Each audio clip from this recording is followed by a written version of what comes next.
So we can have our mu0 represents for 9 chocolate chips.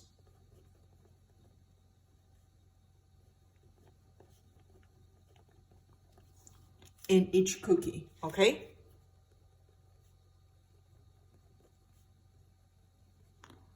Therefore, we can develop our non-hypothesis here. So the non-hypothesis denoted by H0 or H0 will be mu larger or equal 9, okay? Alternative hypothesis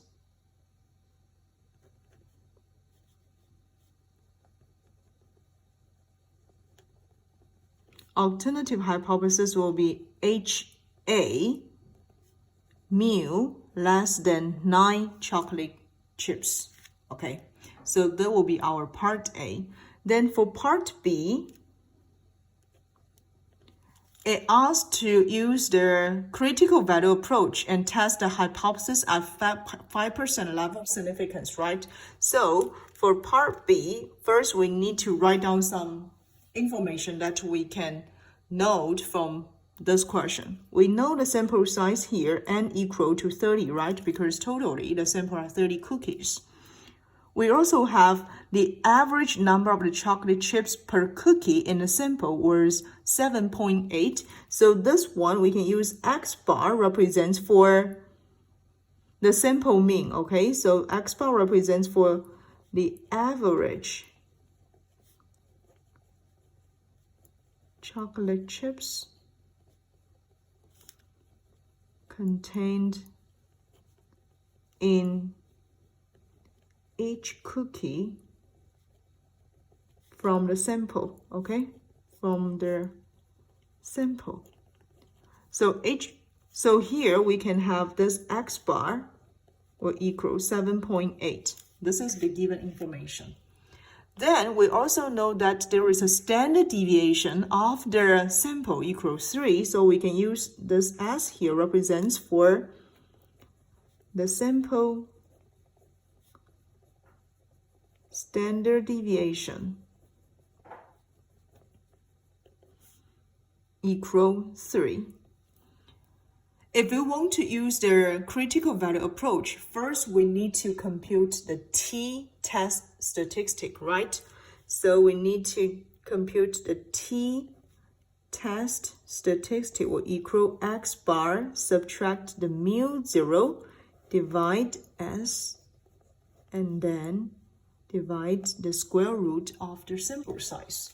So we can just put all those numbers into this formula and then help us to get a t, right? So we just put the numbers inside. 7.8 subtract 9 and then divide. This is 3, divide the sample size. Therefore, we can have this test statistics equal negative 2.191. This is the rounded number, okay? Then we also know that the level significance equal 5%, right? So we can also write out level significance equal 5%, which is 0.05. And we also need to find out the t at alpha, right? So that will be the t 0.05, where we can find out this number. If we want to find out this number, we also need to know the degrees of the freedom, right? So here, we also need to know the degrees of the freedom.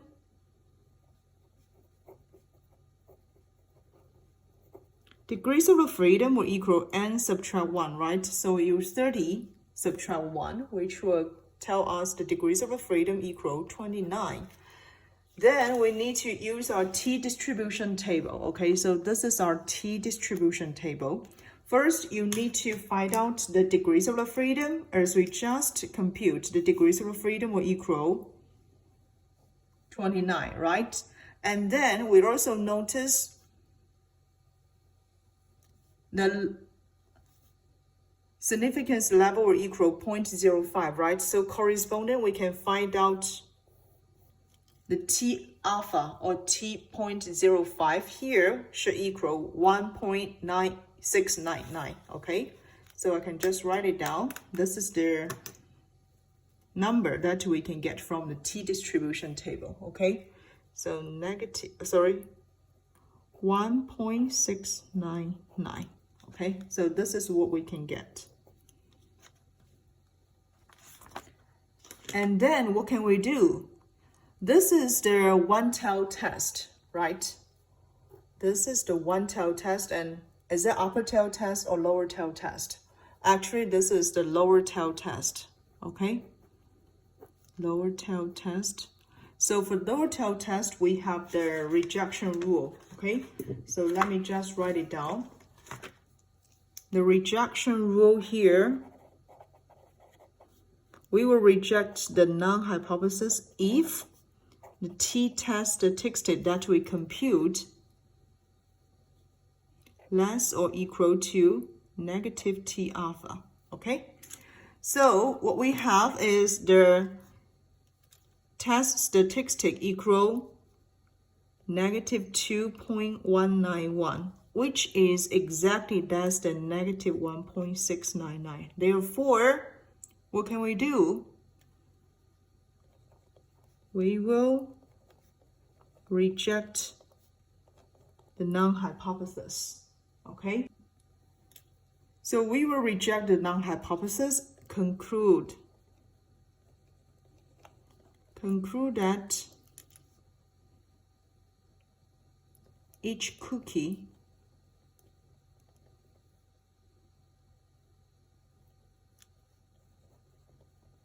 doesn't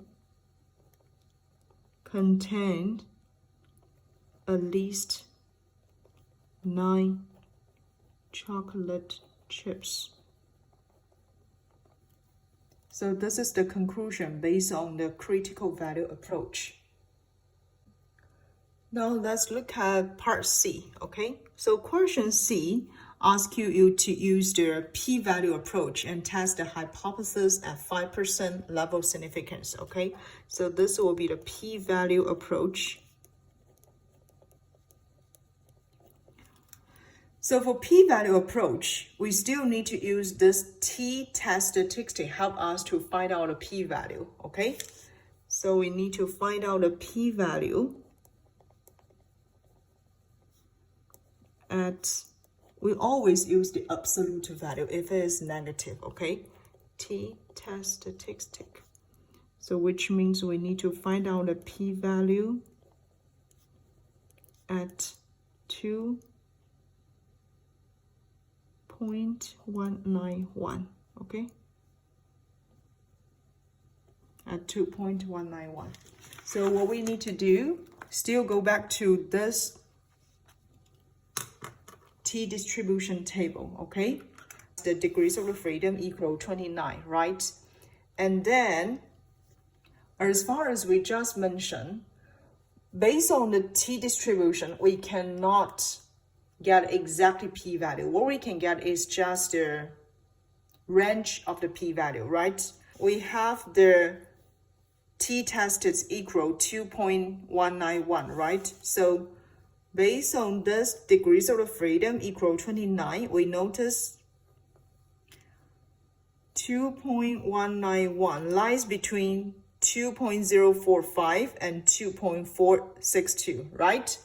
Therefore, we can have the p-value range lies between 0.025 and 0.01. So based on the t-distribution table, okay, I'll just write it down. Based on the t-distribution table,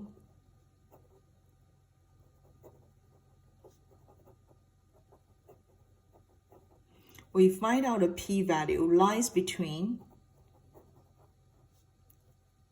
0.025 to 0.01, right? So this is the p-value range that we can identify based on this t-test statistic, 2.191, okay? Lies between this range, okay?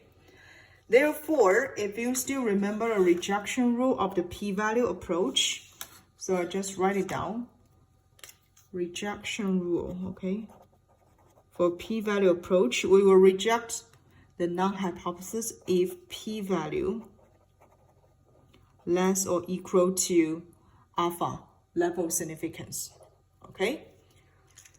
In our question, we have the p-value lies between 0.025 and 0.01. Therefore,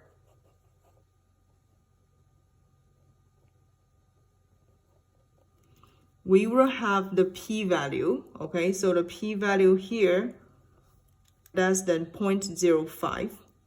So we will reject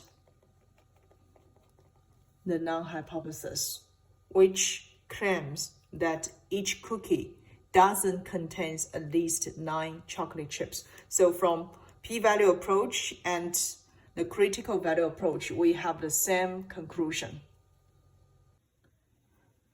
Now let's look at part D. So part D asks to compute the probability of type 2 error if the true number of chocolate chips per cookie is 8.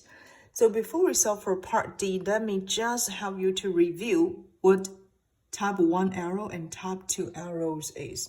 So a type 1 error is rejecting H not when it is true, which means we were rejecting the null hypothesis when the null hypothesis is true. For the type 2 error, it means we were accepting the null hypothesis when it is false.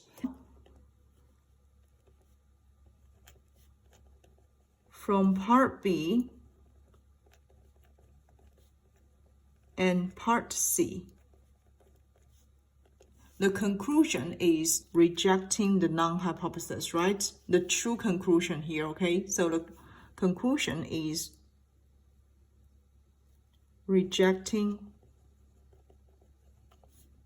the null hypothesis. So if the conclusion is rejecting the null hypothesis, then we cannot perform a type 2 error.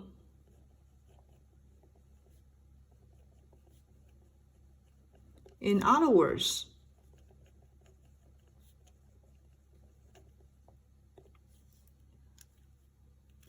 for this question,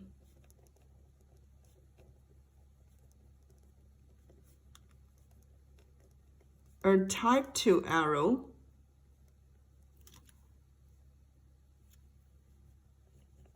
cannot be committed